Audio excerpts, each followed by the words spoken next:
And here in round one, he takes on Kirk Dabney, pushes Dabney right to the limit. Dabney's experience showed on the starting line, but Hall on the other end of the track became a real big player here. So he literally pushed Dabney agree for Dabney to go into that next round. And I'm here to rattle a few cages, and that's why they call me Rick Rattler. Oh, I love that. The camp we call the snake bite. In round one action, Rattler in the near lane taking on Scott Stevens. Rattler's snake-like reflexes got him off the start line first, but Stevens out of Woodlands, Texas / Indianapolis, Indiana. Taking on veteran David Morris, and as has been his custom, another wild ride for Wayne Smozanik. Well, Smozanik literally got in the catch fence down in Naples, Florida. They've been trying to get the chassis ironed out. As you can tell, it is not back together 100%. As a matter of fact, on this run, the rear end kicked around on him, and if he had been on his toes, he'd have been in trouble, Gary. Both of these drivers, Gary, are involved in multi-truck teams right now. That's why we haven't seen Porter. He's been doing some research and development out of North Carolina. Stevens on the far side, he's trying to put another truck together. Earlier in the show, Bob Chandler talked about another truck. Does that tell you something? Chevrolet going up against the GMC, and Porter drilled Stevens on that starting line, Gary. Yeah, he won that we got at a the problem Christmas here. tree. Stevens is in trouble down here, Gary. He has broken the rear suspension, perhaps wiped out the brake line. He does get a woad, yes, before he collects that fence down there. Ho-ho, that'll make you stop breathing for a moment. I don't know what happened. He cleared the first set of jumps. One thing about the ramps, we were talking to the drivers earlier, they do get a lot of air. Let's watch Stevens when he comes over the ramp, see how much air he does get. And when he hits hard. He hits a ton on the rear end of that truck.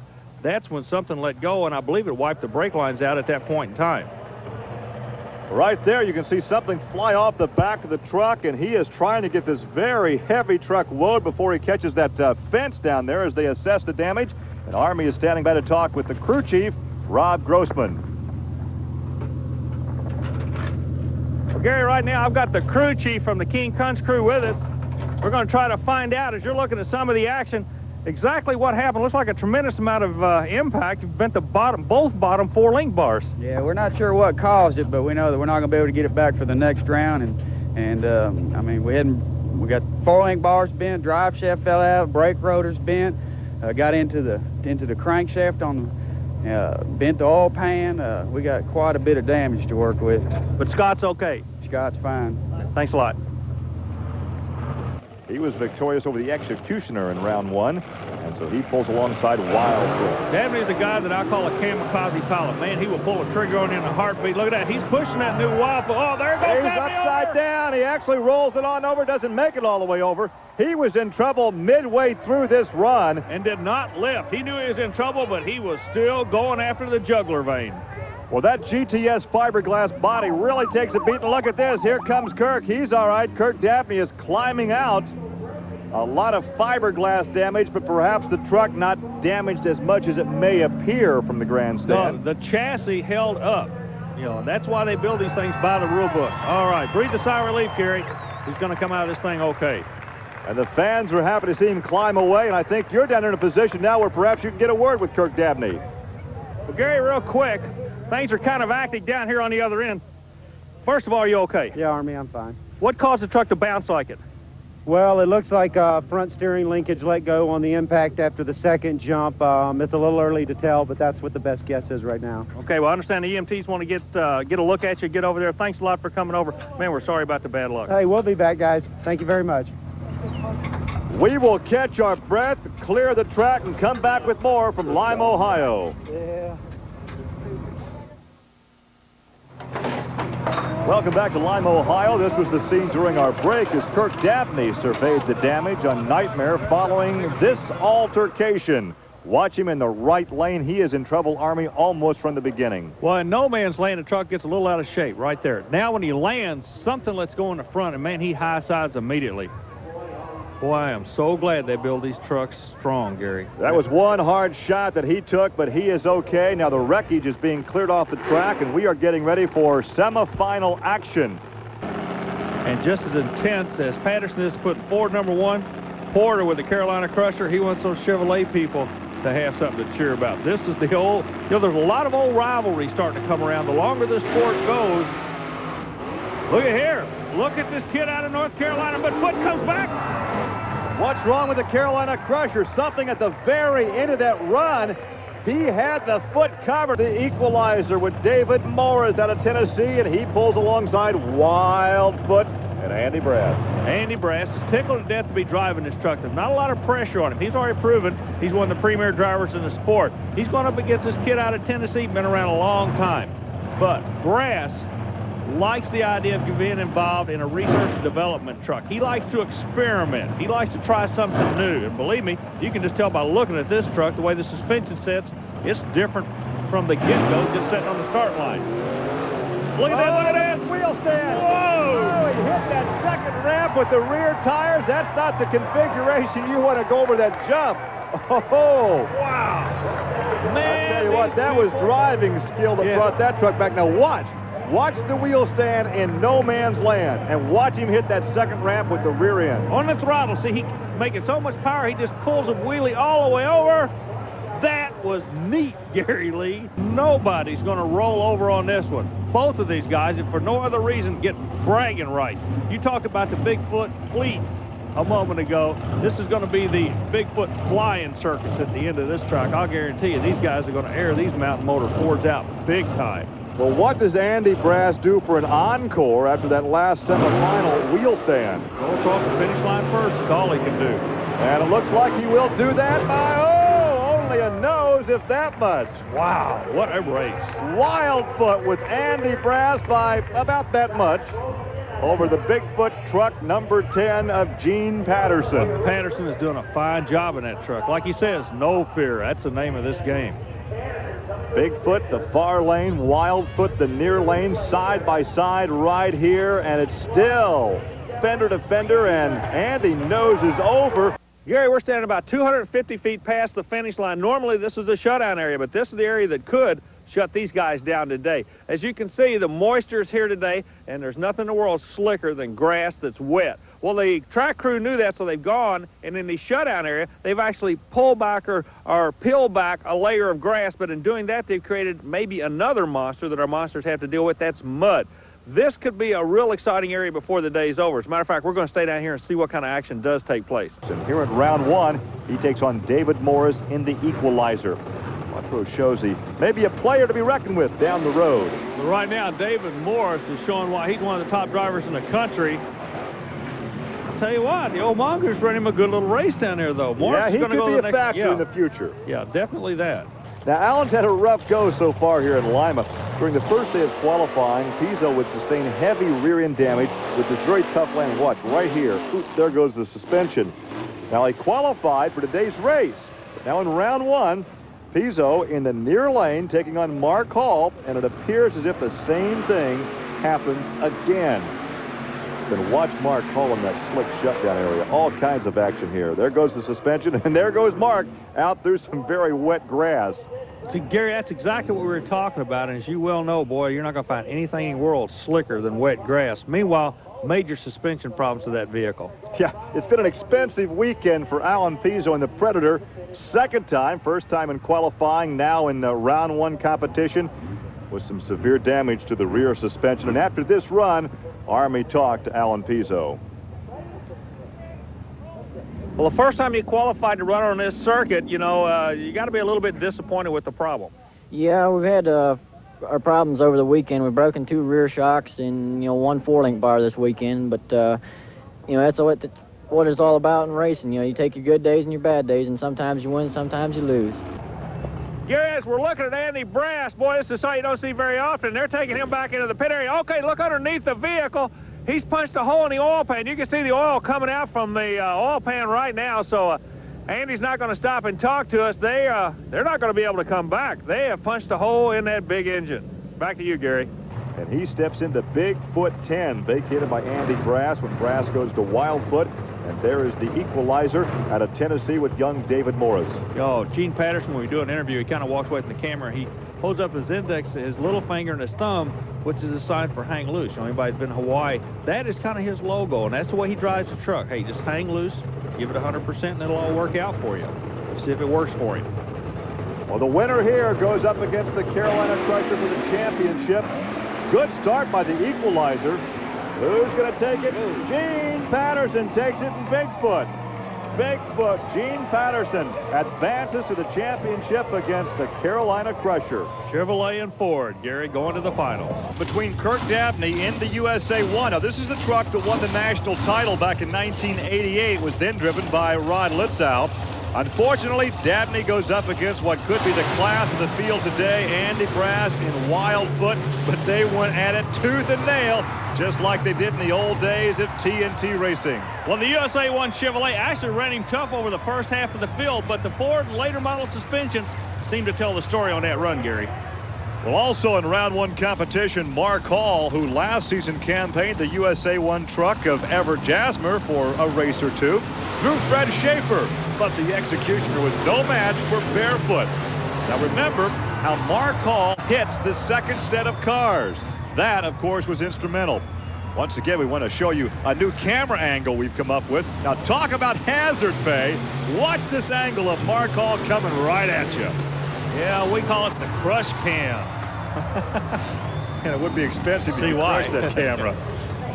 Well, the biggest upset army of round 1, Don Vanloo in the far lane, shows he can step up and run with the big boys, taking out the snakebite Ford of Rick Rattler. This is some of that rivalry I was telling you about, where Dodge and Ford are starting to go head-to-head. Dodge takes that round.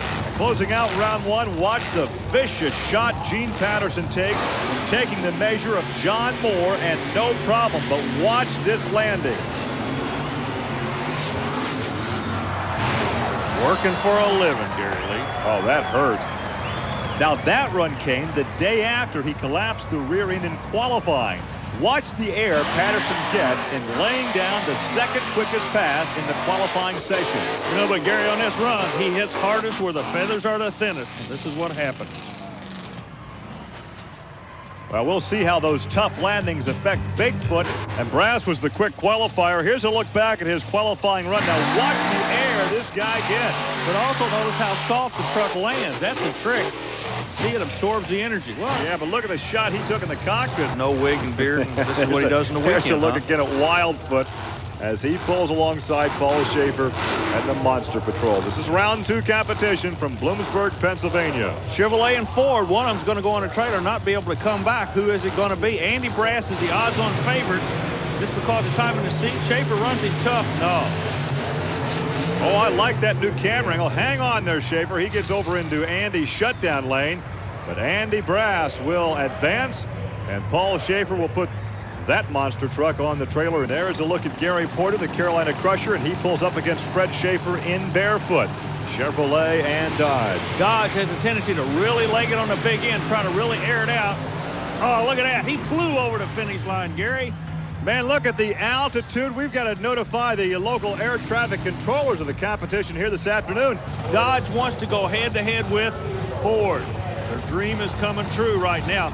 These guys, this is a corporate war right now. It's not just between these two guys. Well, of course, the Chevy Privateers are on the trailer. We had They're out two of this Chevys thing. at the start of round 2. They're both out. Oh, look how close this one is. You call it. I can't. No, I don't. That was just about as close as you can come to a dead heat, a photo finish. Fans love that when there's a guy with the home videotape camera. He'll have to go back and check the video to see who won this thing. Boy, Vanloo is really starting to step up. You know, he's getting confidence with the truck. Characteristics: Dodge truck motor to the rear, lower the driver. Ford truck motor in the front. Look at the balance here. And it looks like Gene Patterson will take the victory. Here we go. Back to the race of the semis with Vanloo and Andy Brass. Now remember, Brass is established with the Wildfoot truck. People want to know, why Wildfoot? Why not Bigfoot? You can't run two trucks with the same name in this series. That wraps that up. Meanwhile, Dodge and Ford. Andy Brass by a fender. They almost get together, and Brass almost goes over. And there's a look at Jim Kramer taking a hippity hop across the staging area down there. Boy, he realized how close Andy Brass came to getting on his noggin. And let's go down to Army with Jim Kramer. Well, I tell you what, you're giving a kid good advice, but he's going to make an old man out of you real quick. I think this monster truck race is going to make an old man out of me. They're killing him kind of fast down there, Army. You see, they got a little bit in trouble. I'd like to see him let him go run a little bit longer in that kill box. You know, the kill box is great. We got a lot of room here in Bloomsburg. I'd like to see him just not kill him so fast. Andy right away hit the ground. He killed him. And he was out of shape. And he needs the power to actually steer the truck back down. In some cases, yeah, in that case, exactly. He got a little bit up on his left side, as you saw. He needs the power. Just a short blast, he could have got out. I mean, I really respect the kill box, but in that case, I think it's a little too quick for the area we have. But it's all right. There's a guy that certainly spent his share of time in the cockpit of Bigfoot. Works now at the home office of Bigfoot in St. Louis as we take a look again, and both these guys get out of shape in a big way right here at the finish line. Oh, that's ballet in air. Yeah, they almost got together right there. Andy almost gets upside down. Let's go back down trackside to Army with Andy Brass. What you're looking at right now is the crew's coming over. When the truck landed, it landed kind of a lollygaggle. They think it may have rolled the wheel, rolled the tire off of the rim. I'm with Andy Brass right now. Andy, well, you had your hands full down there. There's no slack time on that finish line area of this track, is there? No, there isn't. You know, the finish line on this track's been kind of rough. We pulled over in this lane. We're getting better traction off the line in this lane, but the landing area in the left lane's pretty rough on us. It's throwing everybody around. We got down there, throwed us up onto one wheel. Just as we started to step back in to bring her back down, we're running the remote ignition interrupters, and they killed us because, like I said, I don't know exactly what went on. I'd have to look at the video and see. Somebody said they was going to hit us. They thought we was going to hit in the air, so it must have been a pretty rough run. That's around for both of us. In monster truck racing, they do it to clear out the path in front of them. They don't have to worry about bite with those big cleats or those big bars on those tires. So it's Dodge against Ford in the semis as Andy Brass looks on because he will face the winner of this one for the championship here in Bloomsburg, Pennsylvania. Schaefer came up on the torque converter trying to get out of the hole quick, Gary. Oh, how close was that one? Let's get the opinion of an expert down there. You call it. Who do you think won? I think Fred did there a little bit. It looked like he did hit the second ramp a little faster than what Gene did. It looked like Gene pulled him pretty good over the first set of hills, but when Fred landed, he's running a Crowder glide with the clutch in it, and it gives him that like slingshot effect right when he lands, and I think that might have helped him out a lot there. Can you handle the Dodge? Yeah, we can. The voice of confidence as we take another look at the replay, and here's what Andy Brass was talking about. Now watch this slingshot effect on the landing. Yeah, when he settles down, it's like winding up a rubber band. The harder it goes, the tighter it gets. Well, Andy, can you explain to me why you're not going to be making a final? Well, we're going in, we checked the truck there, we've been to the rear sway bar. It's got our cantilever suspension there, what's run the whole rear suspension of the truck. It's tweaked out about 6 inches out of its normal pattern. So we're just kind of afraid that if we do make the run, we're liable to break the bar off or mess up our shocks or something. You know, we're going to do more damage than we are good. We're looking at only 200 points in this round, so we're kind of figuring we're going to give up the points and have her ready so we can qualify for the next race later on. You know, we're figuring now we're going to lose. You know, if we break the truck, we're going to lose more and won't be able to, like I say, won't be able to come back for the next race where we'll lose more points there than what we would if we just backed out and lost the 200 here. Well, Army, it's always nice to be witness to history, and two Dodges side by side for the championship. We are witnessing history. Well, Vanloo knows one thing for sure. The worst he can finish is second today. Side by side off the first jump, but there it is, the big red Barefoot, the red Dodge of Fred Schaefer. Oh, we got a problem. Rear steer went away on Vanloo. He's okay. Lou almost went on over. Vanloo almost got on his head that time. But there's a look at the Magnum Force truck as he finishes second. As we take a look one more time, even off the start, but down in no man's land, it was Fred Schaefer. The big Chrysler Hemi's making all the horsepower. Like Fred said, if you can stick it, you can go to the other end quick. He did. We do know it was a horror story for two trucks just trying to get into the program this weekend. Our old pal, the Jersey outlaw, Nick Rossi, makes the trip over from Pensauken and ends up limping home. Watch the truck explode after the second set of cars. Now you got to remember, they're trying to qualify for the 12 spot. We call them the Dirty Dozen. He didn't make this cut. Second day of qualifying, John Moore in the far lane snaps his rear end. Again, the off-road technology coming over the sport, but John Moore using and abusing that HPX Bronco. Hardest where the feathers are the thinnest here. Round one action now. Gary Porter in the far lane taking on the quick qualifier Andy Brass. The quick qualifier. Watch the landing the Carolina Crusher takes. Both drivers taking a whole lot of abuse. Also in round one, here's an ISO look at Paul Schaefer in the Monster Patrol. He bottoms out in the near lane. It appears as if both lanes will give our drivers fits here this afternoon. Well, I know that one lane definitely gave Paul Schaefer and his crew a fit, because right now they're back in the pits literally hammering and nailing, trying to get this truck ready for the next round of competition. We'll be right back with that action in just a moment.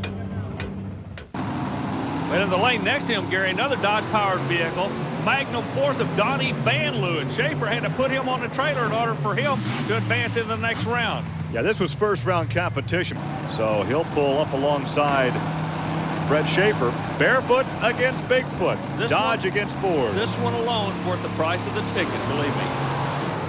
Watch no man's land. They'll settle down, they make horsepower, they fly. Gene maybe by, what, 2 feet?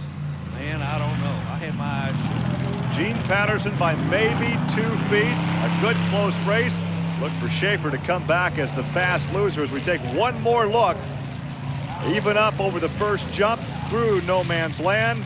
And perhaps it's that last moment of acceleration right here at that jump that gives the victory to Gene Patterson, and he's standing by with Army Armstrong. We talked about this crew right here working on the Monster Patrol, getting it back in shape for round 2 competition after a very hard landing in round 1. Well, the crew has done its job. The Monster Patrol lines up against the Dodge Express. Well, this is going to be anybody's race. Both of these guys are what I would call new young guns in the circuit. Chevrolet in the far lane, carrying their colors. Dodge in the near lane. Oh, Dodge has got him covered. Yeah, big Dodge time. has him covered. You are right. Whoa. Oh, hang on. He almost had himself covered. Almost upside down right there. That's where some of the best driving comes into play. Exactly. In the shutdown area. They say it ain't over till a fat lady sings. Well, believe me, she was wailing him trying to get that thing back on the ground. Look at that rough landing. Talk about rough landing. That was the smoothest of the two. Oh, monster trucks, we love you. Watch this shot of the Dodge Express. Now watch how far out of shape he gets right there. Coming at you this time, and again, some of the best driving we have seen throughout the season is these guys getting those things shut down and not getting upside down. Like right here, he has to power out of it. Boy, good make sure he doesn't roll on over. Camera guy's doing a great job on that. Now you can see the ruts right there as they have been tracking back and forth, getting ready for the start. In drag racing, they do the dry hop procedure on the starting line to heat the tires. Here they do it to get just clean dirt, if you will. There's such a thing where those big old tires can grab. Yeah, it's like starting in a railroad run, if you will. Oh, this is a good one. This is a close one. Whoa, well, from that shot, we obviously couldn't tell. We'll have to wait and see who actually won that, Ford or Dodge. They look like two fighter planes in a dogfight right there, man. They were going after each other. We will have to take a look at the replay to see who actually won this thing as we take a look at Wildfoot. And, well, the Barefoot crew doesn't look too happy. I think we can show you why. Rules dictate that you must hit with both front tires what you're jumping. Now watch Fred Schaefer right here. He misses with the left side tires. He's disqualified. Okay, back to our matchup now between the Dodge Express, Ken Deppy, and Bigfoot with Gene Patterson, and the right to meet Andy Brass for the championship. Well, both drivers working that starting line to perfection. You're trying to psych the other guy out. They won't admit it, but they are trying to psych the other guy out. They want the other guy to stage first so he goes up on his brake and gets more heat in his engine, the transmission or whatever. Green light pops. Oh, looks like the Dodge Express got the whole shot back. Whoa, whoa. They get together, and that would disqualify the Dodge Express because he was over in Gene Patterson's shutdown lane. Yeah, both drivers, the kill switches have been activated. Okay, the automatic kill switches, both trucks sitting dead in the water on the end of the track. Safety crew coming in, replay's going to come up on the screen, but like you say, Deppy, now both guys had it on kill. Let's be up front with everybody. But Deppy's out of shape right there across that center line marked by those cones. He makes light contact, but that's still enough to be disqualified. Yeah, but Gary, light contact in this sport is kind of like being a little bit pregnant. There's no such thing. When you hit these guys, you hit a ton. It is real contact. You don't believe me? Just look at it one more time. They're lucky they kissed tires and it didn't get on top of each other, Gary, like sprint cars normally do. Yeah, because one car would have been, or in this case, a truck would have been upside down. Quick. Well, here's a look at the crash cam, and there's the contact as we go trackside to visit with Ken Deppy. Tell you, nothing to be ashamed of. It was, from this end, it was spooky. What about your seat? Oh, it got just a little bit loose just as I hit the ramp there. and I could feel myself drifting a little bit on it. And once you're up in the air, there's no real control by the driver anymore. And I knew I was going to get up against him. I'm not sure who was over, you know, the farthest. I'm just assuming I was. Okay, yeah, that rule just came down that they're disqualifying you. He gets the win because when you landed at his lane. And are you comfortable with that? Yeah, I was, like I say, when I was flying through the air, I could see that I was drifting off to the right, and I was afraid I was going to do that. Gary Lee Army Armstrong back here in Bloomsburg. The weather here in the northeast has just been brutal. It's so very hot and humid, no hint of a breeze, and the stifling heat, it's taking its toll.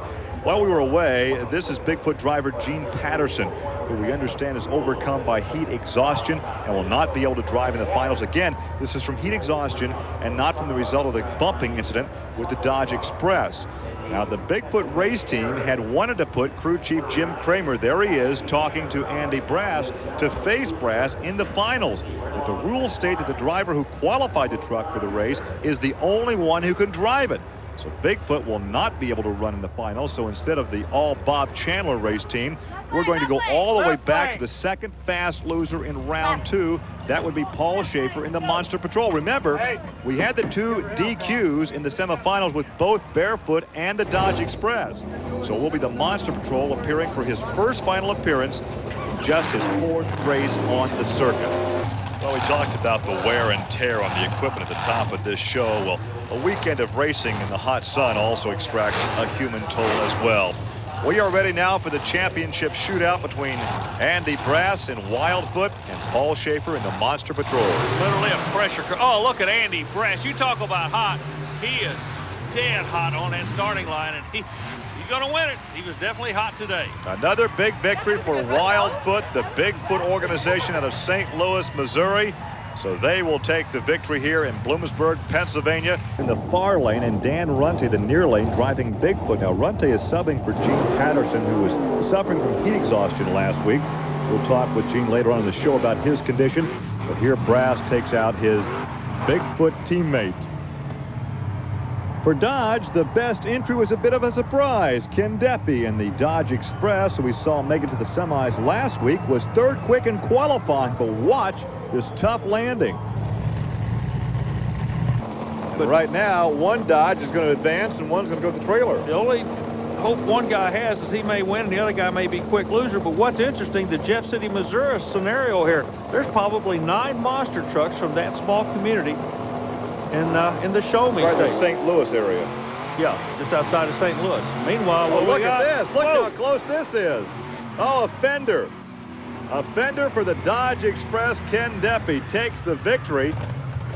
And we'll have to see just how fast Magnum Force was. You're right, he could come back as a fast loser. 2 of the coolest in the sport. The young gun kid in the far lane out of Colorado. Snakebite, Ford powered. BDS supercharger for horsepower. Motor sets in the front. Meanwhile, Schaefer, the old pro, he's closest to it. New Dodge Concept Chrysler Hemi engine. You're on board with Schaefer. Let's take a ride, Gary. You just can't feel the abuse those guys take when they land, but look at that ride by Colt Cobra. A good run by the Snakebite. Check the light in the driver compartment. The night racing shows us something we don't normally get to see. A yellow light and a red light. That's an indication that the electronic kill switch is completely functional. Something else, I want you to look at the front wheels and the back wheels on Schaefer's. Back wheels are biting, front wheels are not. They're up in the air. He's trying to run on concrete or gravel, and it's just not holding any kind of horsepower for him in the lane closest to the camera. That's why Colt Cobra drilled him literally on that starting line, Gary. So a big round 2 victory for Snakebite. Let's go trackside and talk to Colt Cobra. And then when he throws it, he goes into the throttle. Well, that roll and throw can also throw you a curve, as Andy's teammate Dan Runte shows us in qualifying. Dan, who is still subbing for Gene Patterson, was the 2nd quick qualifier on the day. Now, notice right here that pop as he backfires the Ford Bigfoot. That could indicate some type of a major timing problem. Now, Don Vanloo comes out in the Magnum Force Dodge in the near lane, and he also takes a shot during qualifying. These drivers are getting a roll and throw down, but they're still hitting a ton on the end of the track, Gary. Well, Army, later on in round 1, I'd like to hear what he has to say. So here is a shootout between Dodge Dakotas, the Dodge Express, and Barefoot. Now, remember, there's a possibility you could lose and win here. The way you do that is you're the quick loser in this round, and Deppy knows it. So he's running the other truck, but he's also running the clock. Oh, who's it going to be? It looks like maybe Fred Schaefer by, a foot maybe? Woo, that was some good racing, Gary.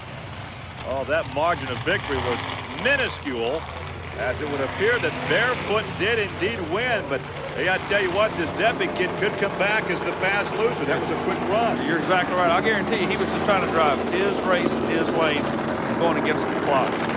Well, we take a look again. Watch for the margin of victory, how very small it is.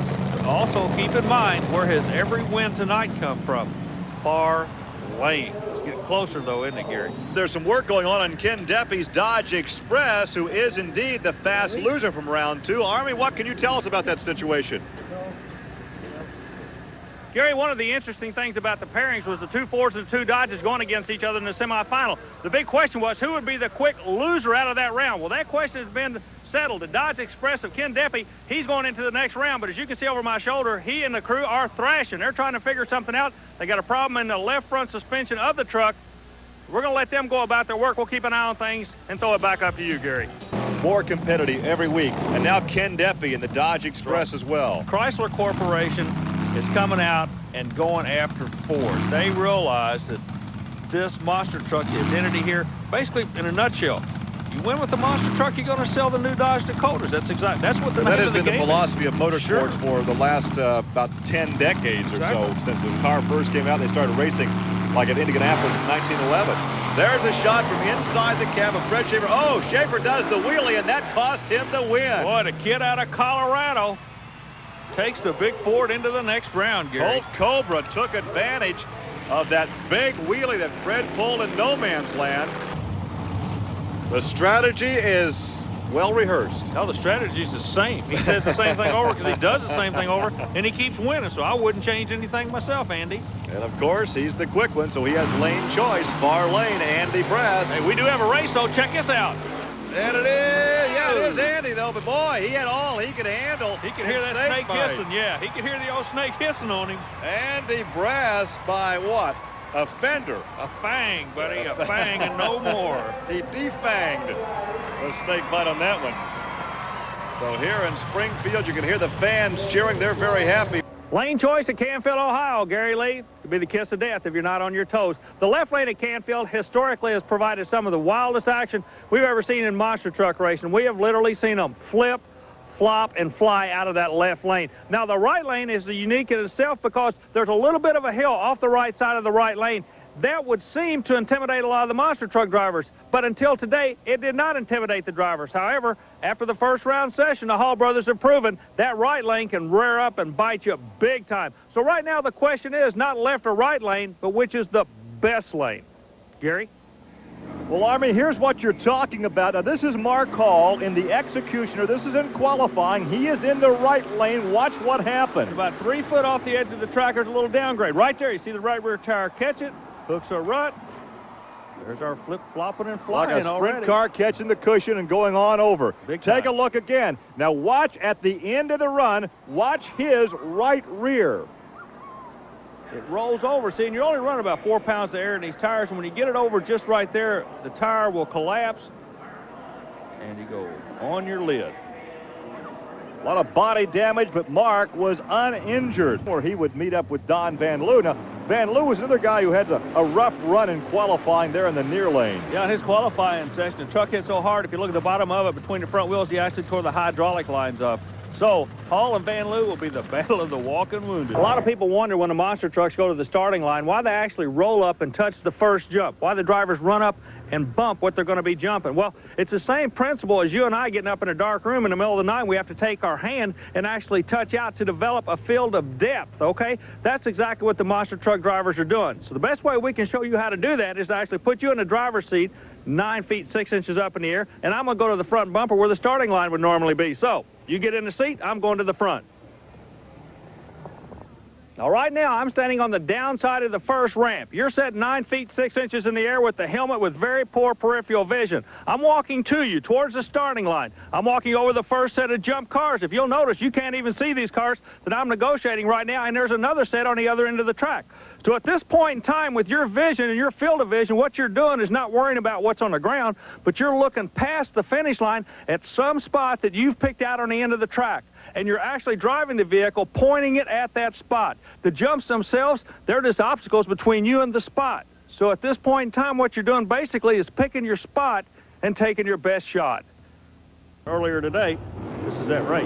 Yeah, this was back in round 1. Now, once again, the 10-truck field, the fast loser comes back. So Wildfoot with Andy Brass victorious, but Gene Patterson and Bigfoot was the fast loser. So they have a chance to come back and run each other a second time. And I like that rule because what it does, it keeps racing in front of the fans. And also it gives incentive to the guys that you may get beat, but as long as you run hard through the back door, you might be coming back. Point in hand, Patterson and Bigfoot. Pair of Fords out of St. Louis. Oh, look at this, even closer. You call it. I can't, Army. I can't call it. That was almost a dead heat. Andy Brass's time is 5.26. We'll take a look now at the time for Gene Patterson, a 5.30. So by an eyelash, Wildfoot advances. We take a look again at that run, and I really think that Bigfoot could come back again as the fast loser. Here, let's see which Dodge will advance. Don Vanloo against Ken Deppy. Magnum Force against Barefoot. Vanloo's motor's to the rear of the truck. Deppy's in the front. Right now, I'd want my motor to front. Well, right now, it's all Barefoot. As Don Vanloo, we saw he had trouble earlier. He limps across the line. Ken Deppy advances with that time you saw there on the screen. And Magnum Force will go back to the trailer. Once again, looking right into the eyes, into the cockpit of Barefoot. Looking right down the barrel of that old rascal, aren't you? Well, look at that. These guys are really working up in there. Not a real smooth ride. No, fast, but not real smooth. Cable that does a rather expensive job.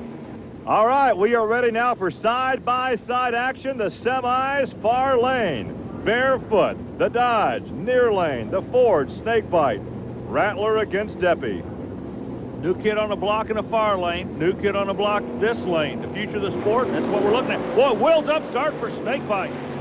Deppy's trying to muscle him on the other end. Oh, which was it? Almost a dead heat. Who won that one, Army? Man, I don't have any idea. Well, let's check the times. Deppy's a 5:26, 5:25. You can't get any closer than that. Oh, man, oh, man. By the eyelash. That's what I like. The sports keep going and growing. Here's two new drivers, okay? Driving good equipment. Their mentors are back building better equipment. It's going to be a good weekend for the Fords because they're going to be right there. There's one of them, Wildfoot, with Andy Brass, and there is the front of a two-time fast loser, but right here he is, the semis. That is a Bigfoot with Gene Patterson. This is called a deja vu round. We've seen this one before, two deja vus today. But that you don't race behind you, you race in front of you. Those things behind us just got him to this point. He can still, Gene Patterson, when I say he can still be a player, and, you know, maybe he's learned something these previous two rounds. We have seen how close these two rounds have been. Now, can Wildfoot beat Bigfoot 3 times in one afternoon? Would that be called a hat trick in this sport, Gary Lee? That'd be the trifecta. I don't know that Bigfoot has ever been beaten 3 times. Let's see a third time's charm. I believe it is. I think Foot got him. I don't know. It's mighty close. I think you're right. Whoa. Hang on there. Gene almost drove her out to the paddock right there. We don't have a paddock in this sport. It's called a driveway. Brass goes a 5.18. That rolls him over. But let's see. Bingo! Yes! Gene Patterson has taken out Wildfoot. Let's look one more time. Third time charm in Canfield for the big bad blue truck. Patterson kept coming back as the fast loser, round 1, round 2, and he takes out Wildfoot. Let's look again. Remember the old rock and roll song, Devil with the Blue Dress On? Well, she's dancing right now. And she'll be dancing in the finals here at Canfield as Gene Patterson knocks out Andy Brass. And scares the security guard. Now, our remote truck's parked right behind that fence there. That was very close. All right, here they are for the finals. Snakebite, the far lane. Bigfoot, the near lane. Crew members side by side. The drama's up. We told you the story. They contacted the group they call Rabbit and a Honker about the horsepower, and they told them what to do. It's put them in the final. Let's see what's going to happen now. Ironically, look at the lane Bigfoot decided to choose. He's going over to the lane that not a lot of people want to mess with because of that little downgrade. But Patterson's comfortable in it, Gary. All right, they are staged. There is the light. They are underway, and it's going to be Gene Patterson. Whoa, Bigfoot, can you believe it?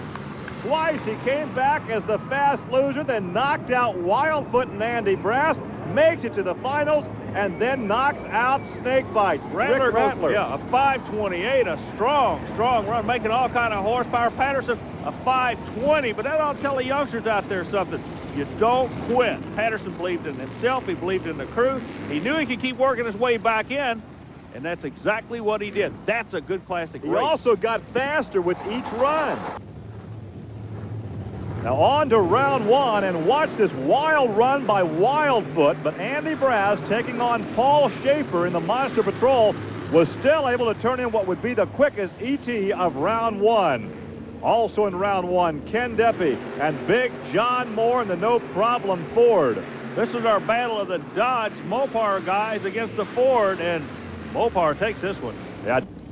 But the best race of round one pitted the second fast qualifier in the Ford Snakebite, taking on Kurt Dabney in the USA 1 Chevrolet. And with the 10-truck format, Dabney would come back as the quick loser and advance to round two. And that's exactly where we're headed. Everywhere we go, Gary, more and more keep coming out, and this is why they do it. They want to see the Chevys, the Fords, the Dodges go head-to-head. That's what they're getting right now. What's going to happen? You take the call. Whoa! Brass is in trouble. Andy Brass, I think, was just DQ'd. He just lost to Kurt Dabney at a 576, but I think we'll see a disqualification for Andy Brass. The rule, yeah, the rule reads that both front tires must hit the obstacle. In this case, the obstacle is the second jump. Let's check and see if the front tires did indeed miss the obstacle. Meanwhile, Kurt Dabney in his far lane is doing what he does best, going the other end. Missed it. Yeah, only the left side. Veterans have noticed it just as well as I do. He wears the MIAPOW patch on his uniform. I appreciate that. Meanwhile, he's going up against Patterson in the far lane. Corporate America is watching this like a rocket ride. Dodge near lane, Ford the far lane. Patterson picks the front. Look at this. Who won that thing? I'm saying the I big think red. Deppy. Yeah. I think Deppy. And yeah, look at that time, 5-2-0. The Dodge Express has just knocked out the Ford Bigfoot. Well, some surprises here in round two in Canfield. Far lane initial move was Bigfoot's, but Deppy right here settles down and just like an interior lineman gets mean. All right, let's see what this Dodge can do against the Ford. The Ford the near lane, the Dodge the far lane. Look for a wheels up start, and watch the Dodge in no man's land. Wheels up on this side, see what the Dodge does in the middle. Whoa! Snakebite carries him, but remember, the fast loser comes back. Let's check the times now. Man, oh man, that was a race. Fred Schaefer, good run in a losing effort there at 5.26. However, that could be quick enough to get him back as the fast loser. 5.15 for Rick Rattler. Yeah, the old rabbit honker horsepower go to 515. That's look at here, wheels up. Now he doesn't even set him down. Does a wheelie all the way through no man's land. Just does touch the front end down before he hits that second jump. So once again, the Dodge barefoot, Fred Schaefer, right there you can see his position in the cockpit. Let me point out some things here real quick. First of all, they look the same. Really, they're not. The Dodge engine is lower than the driver and behind the driver. It gives him a better balance. The USA truck on the far side, the engine sits in front of the driver, basically in a stock location. That has got to affect the handling characteristics. And once again, last night it was all Fred Schaefer, and today it's all Fred Schaefer. Tell you what, today the Mopar muscle nets him a 531. Not taking anything away from USA 1, but Chrysler just making a ton more horsepower right now. Now let's look at this ISO shot of Kurt Dabney. Look how rough this ride is. Look at this landing. Yeah, he's going to have to tweak on his chassis. He might be making a horsepower. He just can't get it to the ground. The Rattler was involved in a wild semifinal run with Andy Brass in Wildfoot. Talk about lifting the front end. Watch these two guys. Look at Brass. Yeah, and it'll prove that when a race is over, it's not always at the finish line. Watch the far truck. Oh, man, Brass up on his nose, over on his left side. He almost rolled that thing over. Whew. Better he than me, Gary Lee. Well, that was last night. Now we're back to action this afternoon here in Canfield. We look into the cockpit of Ken Deppy. He drives the Dodge Express. There is the look inside the cockpit of Snakebite. Told you about the research and development going on with the Ford horsepower with the Rabbit and the Honker. The question, can they get past the Mopar Express? Whoa, kid, wheels up start. No man's land. Who's got it, Gary? Oh, who does have it? Who does have it? Yumpin', what a race. That didn't answer my question. I don't know. It was that good. 5:36 to Deppy. Okay, let's watch the clock. I will wait now for that time to come up on Rick Rattler. There it is, 5:30. 6/100ths of a second difference. Here is the replay. Rick Rattler wins it. Chassis difference is one of them's going to finish up, the other one's going to finish down. Let's see who's going to take the win. One a Ford, one a Dodge. Ford's up, Dodge is down, Ford goes to the circle. 6/100ths of a second would look like.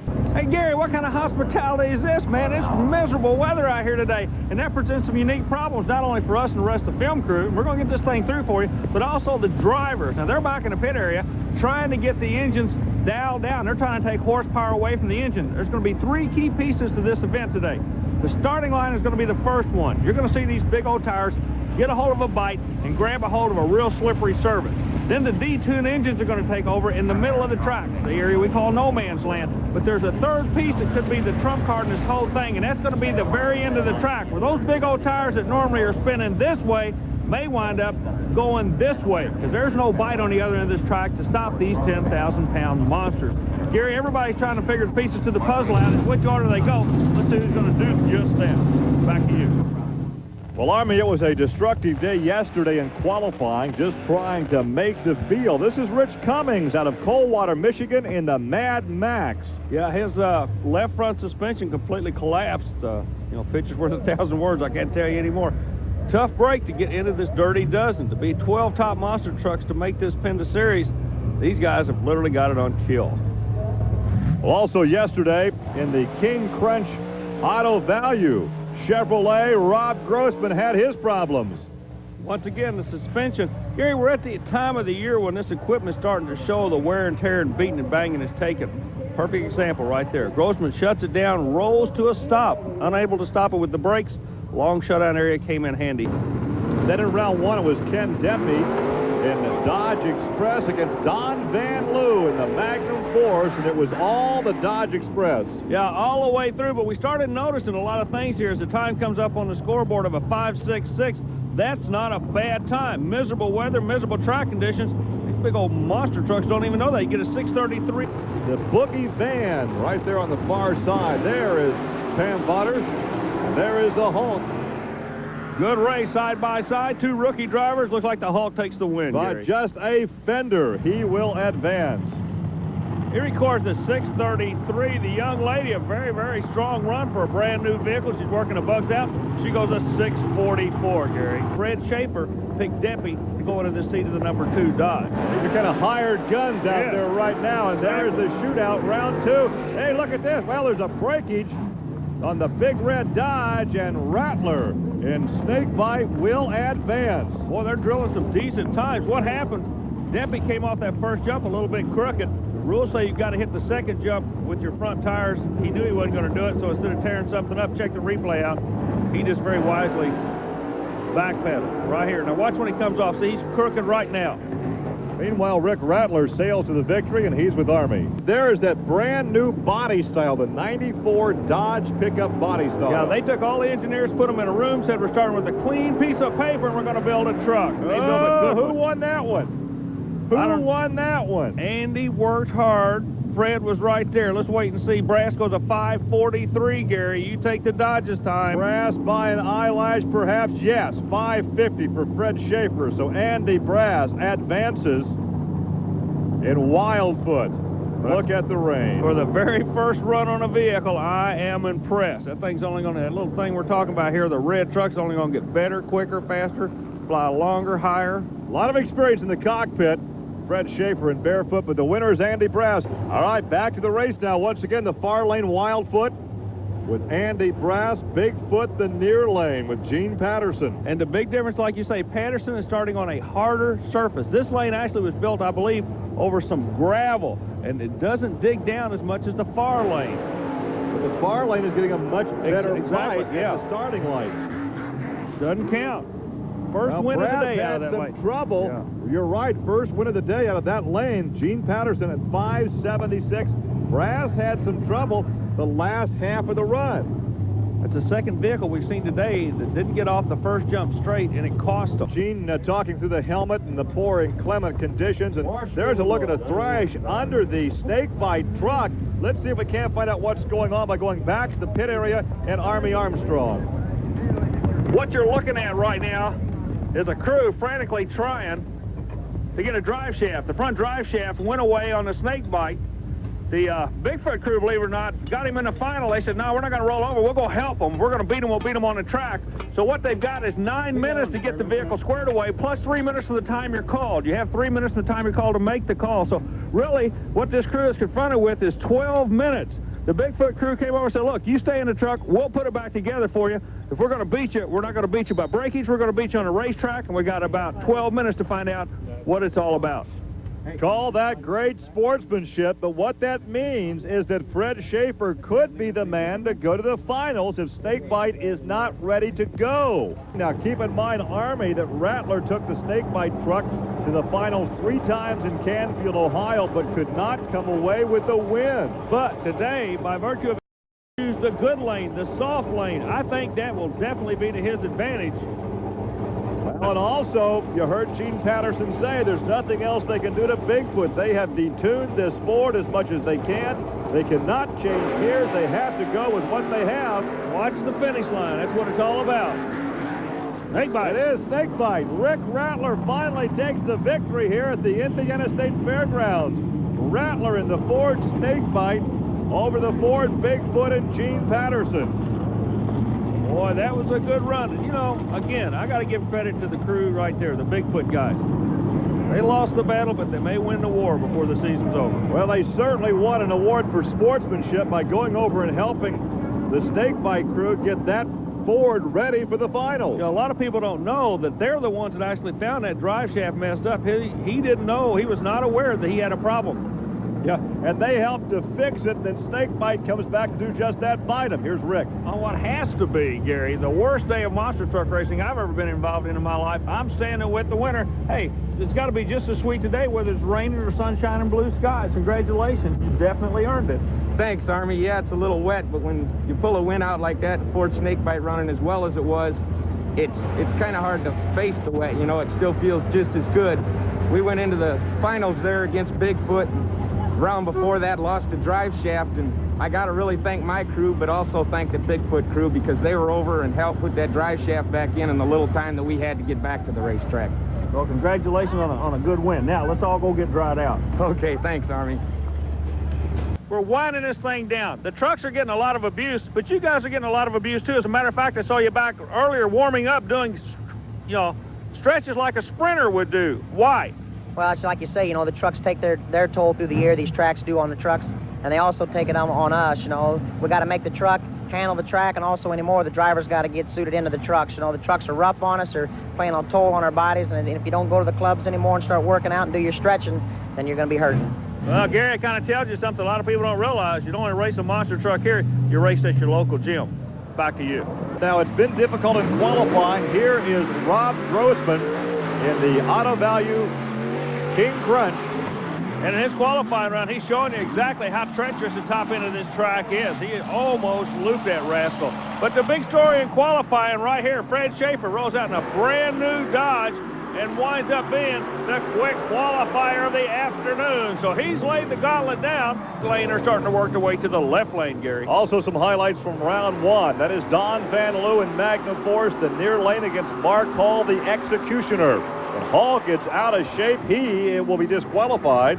And very wisely just drives it on through. Vanloo rolls over into the next round of competition. He netted a 6:30 time. Gary, we're standing at the starting hole in Indianapolis, Indiana for the monster trucks. I didn't say starting line. There's not a line here. There is a hole.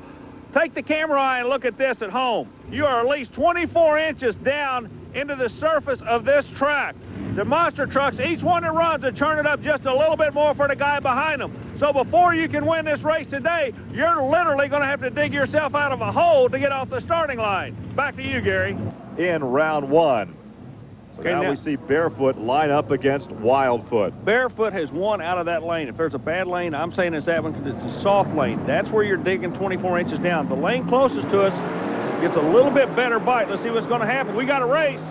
Boy, do we have a race. Oh, Yeah. barefoot. Woo. Barefoot.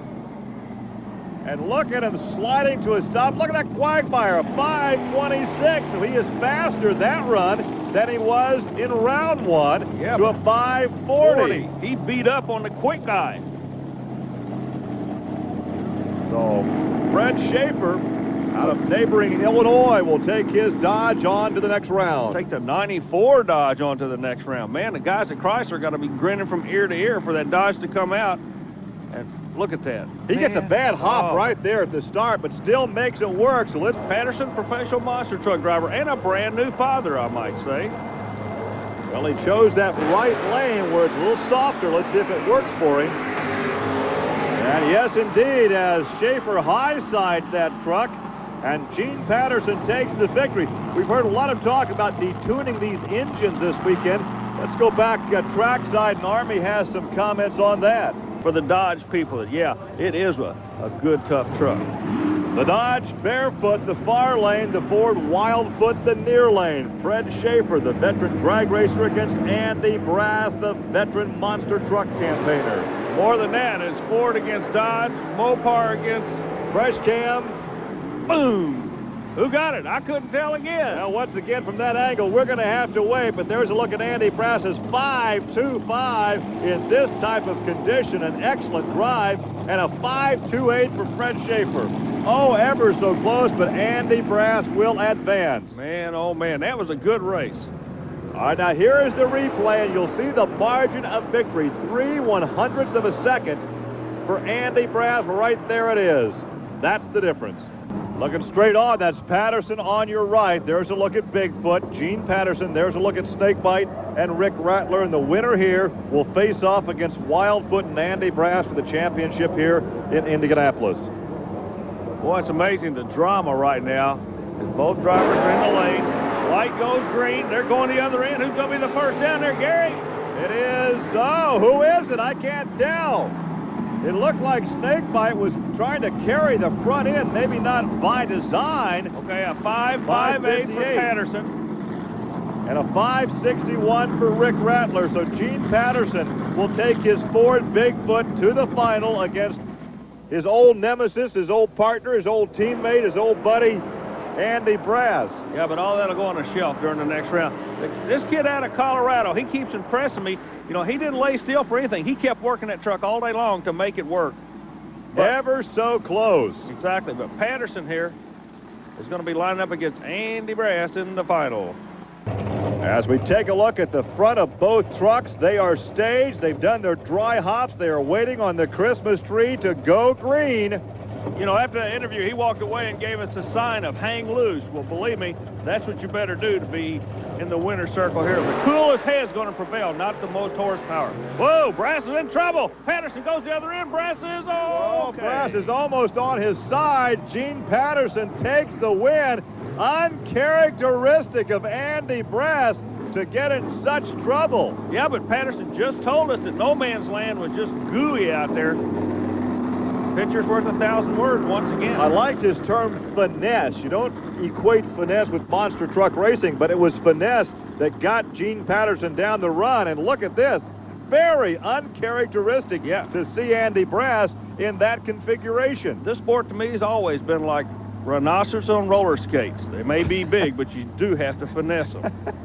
As we look from the crash cam, and you can see Andy get in big trouble right there. Oh, what a great shot. I like that. Well, let's go down to the pit area now and talk to Andy Brass. And it almost seemed like you were making a T-shirt run out there. Yeah, it was. You know, you can see the track was slick here today at the PENDA BF Goodrich Points race. It's been slick all day. You know, we've had the rain and everything, and the trucks have been running pretty good. You know, we've been trying to dial the shocks into the track a little bit. You can see from what we've seen today, the Trailmaster shocks we run on our trucks, and Snakebite's been running on his. You know, that ought to show something because the three trucks was all in the finals, so we got something there. I think we had a little edge on with the shocks. But also, you know, running the Firestone tires, we was getting a good traction off the line. Just the cars got a little slick, down ramp was a little slick. We hooked up between the cars and just turned the truck sideways. Yeah, some of these new kids on the block, if you will, the new litter of dogs coming into this thing, have found out when they come down to sea level, horsepower doesn't mean a whole lot. They can make just as much horsepower as the guys have been beating them up all year long. So what I'm seeing is some of these new pups of this new litter I was talking about, they could be pit bulls before this day's over. When round one came about, Andy Brass was a quick qualifier, but he rolled in against one of the new pups we were talking about, a kid named Brian Welch, driving a Chevrolet in a far lane. And before the afternoon was over, Brian Welch would have something to brag about as he will go into the next round. Andy Brass was disqualified. Andy was disqualified for going out of bounds. The fast qualifier's a spectator, and he talked to Army. Well, Andy, rules is rules. You got to live and die by them. That's right. You know, we was looking at the track when we first went out there today because we had a controversy over the first car. The one in the left lane seemed a lot shorter, you know, and we was really concerned about, you know, if a guy's 3 feet off on a car, you know, it can make a big difference. So we went out there early, we measured the track off, and we got everything equal on it, you know, and I guess we just missed her by an inch, and that's all it takes. Well, that would not be the only upset for the Bob Chandler Racing Team. Gene Patterson in the far lane. He's in Bigfoot. He's taking on the newcomer Pam Botters. She's driving a new truck called the Boogie Van, and believe me, she's got a future in this sport. Oh, ever so close. There's the time of the run, but ever so close on the margin of victory. But hey, it doesn't matter if it's an inch or a mile. Pam takes the victory. You think the crowd doesn't love that? The best time from round one would be turned in by Fred Schaefer in the Barefoot Dodge, taking on Kirk Dabney, USA 1. And watch Kirk Dabney hand grenade the engine. Yeah, he kicked a rod right out the side of the engine when he settled down after the final jump, about an $18,000 tag right there. But Schaefer, he laid the law down with a 556, Gary. Now watch this expensive smoke screen, the right side of your screen, there it is. It's the Ford Snakebite against the Dodge Barefoot. Remember, the fast loser will return for the semifinals. We got a race. We got a race. Check it out. Looks like Fred Schaefer by what? A couple of feet? So Fred Schaefer's Dodge takes the victory, but let's check the time now for Snakebite. Rick Rattler in losing. Well, there's Fred Schaefer's time of 5:53. We know he's going into the next round, but there's the magic magic number. Yeah, Rick Rattler right now, your fast loser. So Rick would advance to the semifinals with the Dodge Express, with the Boogie Van, and with Barefoot. If we take a look again. Both trucks roll the starting line now. No man's land. They plant the horsepower. Schaefer up on the horsepower, muscles it out of that left lane. Oh, man, he is really finding the horsepower and is able to get that horsepower to the ground. That's the key in monster truck racing. Yeah, you have to stick it, and you have to have that suspension working as well. So Fred Schaefer takes the victory. Ken Deppy, the hired gun, represents Dodge. Kid out of Cobra Creek, Colorado, representing the Ford camp with Snakebite. Good camera angle. Gary, this is going to be a rocket ride right here. Well, keep in mind that Snakebite was the fast loser from the last round. So let's see what he can do now with this 12-truck format. The fast loser comes back from the quarterfinals. Good shot down the track. We are down to the final four. Right-hand side is Snakebite. Left-hand side, Dodge Express. Look like Snakebite moved first. Dodge trying to muscle in the middle. Snakebite. Whoa. Ricky Rattler, the fast loser from the quarterfinals, comes back at 5:31. He keeps getting faster. The Dodge Express of Ken Deppy will go back to the trailer. And the win goes to Snakebite, Rick Rattler. Boy, that truck moved quick in that far lane. He got off to a very good start, a good hole shot, and there is the margin of victory. Oh my, a wheel at most. Yeah, at most. One more look coming right at you. Left-hand lane is Snakebite. No man's land is where the Dodge lost it. From right now forward is what counts. What happened in the past doesn't mean a thing, but I tell you what, both of these guys are going to leave quick. Snakebite knows he's got to get him on the starting line. Fred told you that. He said he can muscle him in the middle. The kid in the far lane has got to drill the big Dodge on the starting line. He did it. He did it, Gary. Good hole shot for Rick Rattler, and Snakebite. Look at the margin of victory for Snakebite. The Ford takes the win over the Dodge of Fred Schaefer. And the crowd goes crazy here in Naples, Florida. A 593, but remember, we saw earlier a 536. Rick went 531 in that lane. He said he had it figured out. Amen to that. He definitely had it figured out. So once again, After being beaten by Fred Schaefer in the quarterfinals as a fast loser, he comes back and he's going to take the victory. He's going to take all of it. Exactly. But the starting line, thousandths of a second. See, he was back down on the ground in no man's land while Fred was still in the air. We're not taking anything away from Fred, but that Ford fought to the top to take the win here. But all season long, this Dodge Barefoot will be a truck to reckon with. I mean, they have come back. They have arrived. They're definitely serious, and they're going after these guys. So you got the Ford Chevrolet battle, but you also got another battle. Corporate America against the privateer. That's just the way the card's laid on this. They can be tough in all kinds of motorsports to go up against factory-back teams. And Wildfoot, the Ford of Andy Brass, takes the victory. Once again, the fast loser will advance, so we'll have to check the times of the losers. 5:36 for Brass. Now, we know that's going to pull him in, but what we can do is watch Welch. Now, let's see if that 5.53 is going to hold up. Interesting part of the track right here. The shutdown area presents some problems all its own. Well, it's a quagmire down there, and these guys are sliding to a stop under braking. There's the margin of victory for Wildfoot, but then it becomes exciting when they start sliding in the shutdown area. Yeah, the sand on the starting line, you can see the trucks really rooting the sand up. Andy Brass, only the third fast qualifier this afternoon, and Army, you're down there with Andy right now. Let's go trackside to Andy Brass. In any kind of motorsport, you tweak the chassis, you make adjustments to the engine to adapt to the racing facility. Yeah, you adjust to the track doesn't adjust to you. Horsepower in the mid-range, pulled it out for the Dodge. Now the shutdown fun. Yeah, this is, once again, this is the mile of mud. This is where they run those swamp buggies here under a couple of feet of water. Yeah, they actually drained 4 feet of water out of here. The vehicle closest to us, they find out that makes that truck leave the line a little bit harder. The dry hop, in other words, false starting before the race where they can get everything ready to go. Meanwhile, the Colorado Ford, he just went to the line and waited. What a race. Oh, who was it? Who was it? Looked like a P-51 Mustang nosing over at that finish line. I believe the Dodge with a 5.33 will make it an all-Dodge final. Let's wait and see. 5.33 for Deppy as we wait for the stake fight. 5.36 indeed. Deppy will advance. So it looks like Bigfoot is the fast loser. He will come back to comprise our 4-truck field for the semis with Barefoot, Bigfoot, Wildfoot, and the Dodge Express. And there is the margin of victory, just that close for Ken Deppy. Ford and Dodge realize they get some exposure from these monster trucks, and they're capitalizing on it. We are focusing on the drivers, but it's a crew team effort today. Sure. Dialing these trucks into work, a very unique racing facility here. You're exactly right. The facility, but keep in mind, the facility is the same. You adjust to the track. The track does not adjust to you. This one, it's an old cliche. It's going to be worth the price of admission. The next 2 races. Side by side over the last set of cars. Who was it? I don't know, but watch them shut down. Well, that was almost a photo finish. Gene Patterson, a 5.23 for Patterson. We'll go by the time now.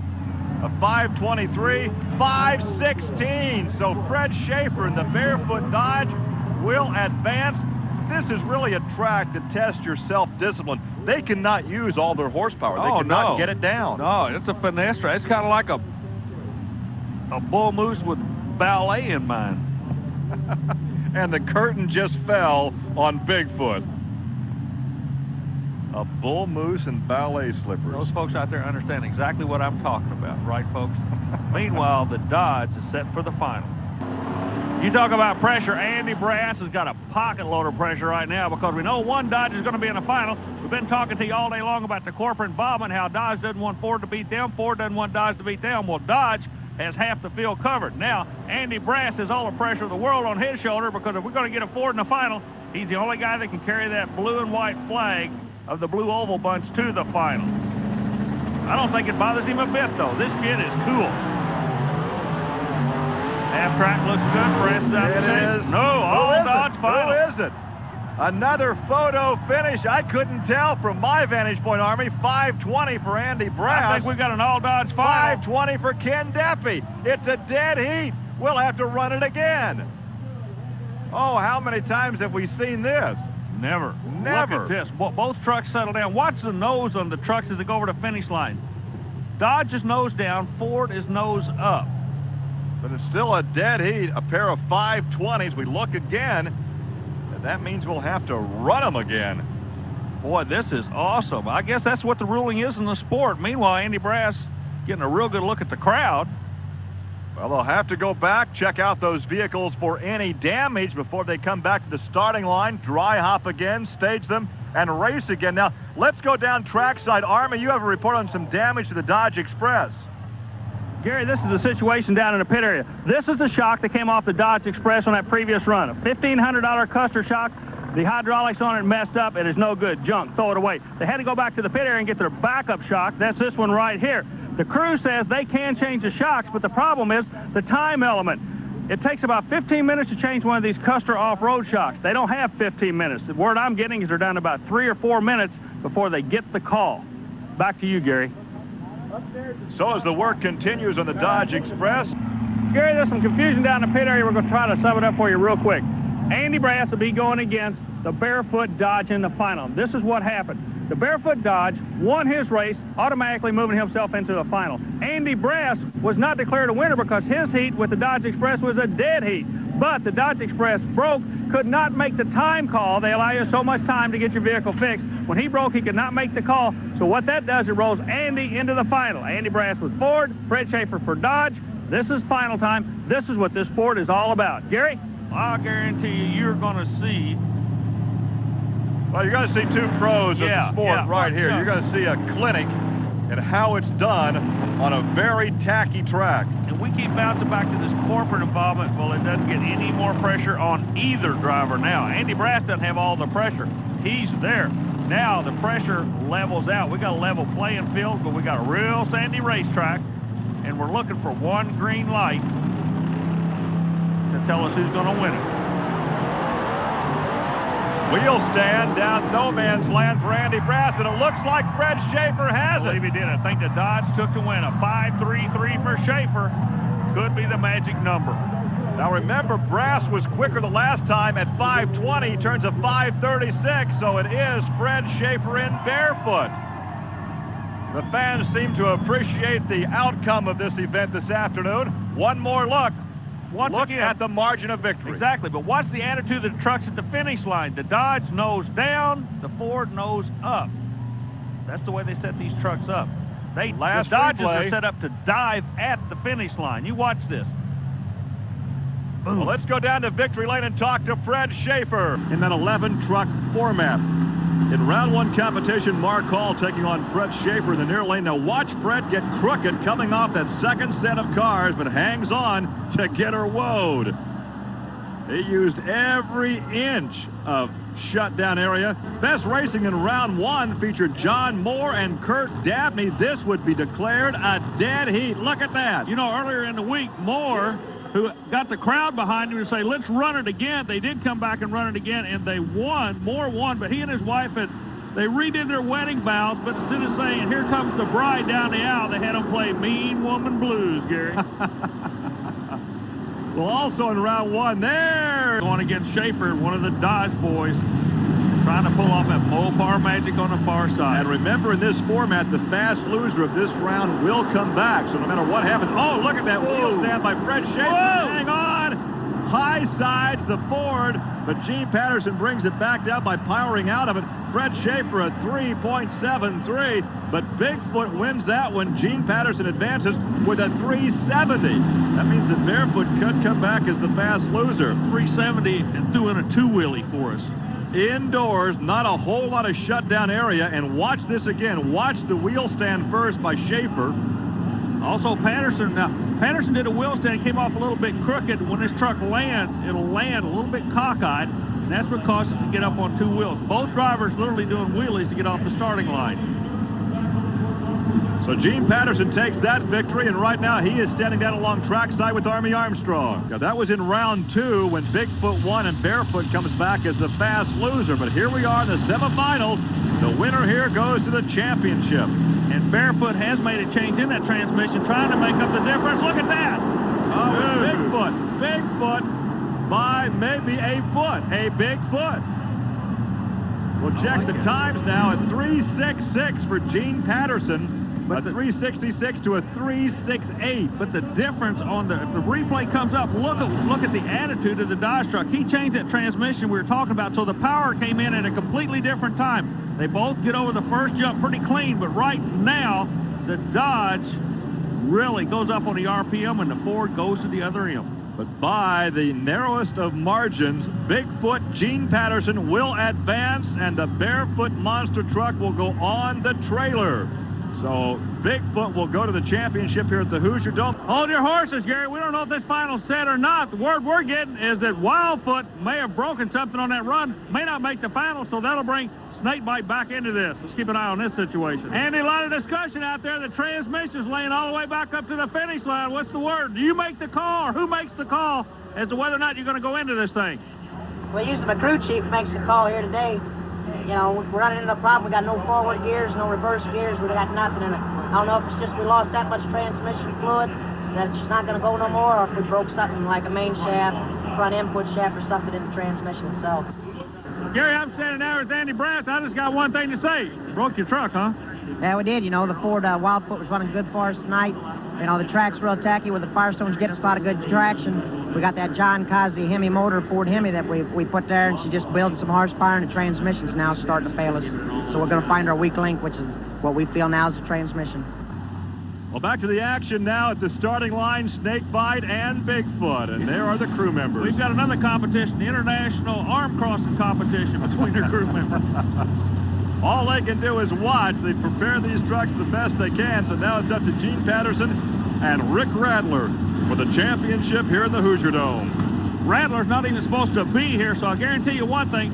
He is not going to let anybody blink on him. He's got something to prove. The only reason he's here is Andy Brandt could not make the call. Bigfoot worked his way to the final, Gary. Keep an eye on that snake truck. He's got something to prove right now. And he did it. He did it, Snakebite. Rick Rattler. What a run. Takes the victory at a 375. You almost knew when he got the call to come back into it, he's like a fighter getting second wind. He was going to prove that he could run with these old boys. And guess what, Gary Lee? He did just that. A look again at our final run here in the Hoosier Dome. Ford against Ford, and there is the margin of victory for Rick Rattler. One more look now as he knocks out Gene Patterson and Bigfoot. Let's go to victory lane, Army. What can I say? Congratulations. It didn't come easy. Had to work for every inch of it, but everybody's so proud of you for this win. I mean, all the other teams are just really happy you won this one. Yeah, they are, Army. You know, Ford Snakebite's really been running well. I got to thank my crew. I got to thank Kenny. The guys back in the shop. Colt's going to be real happy with this one. You know, it's not as good as we did last year, but it's doing well, and we'll be back again next year to get this blue truck. I'm quite sure of that. It's just, I'm really rattled. I got to go call somebody. For the second straight season, it's been Snakebite winning here in the Hoosier Dome. That'll wrap it up from Indianapolis. We'll see you next week on Trucks and Tractor Power.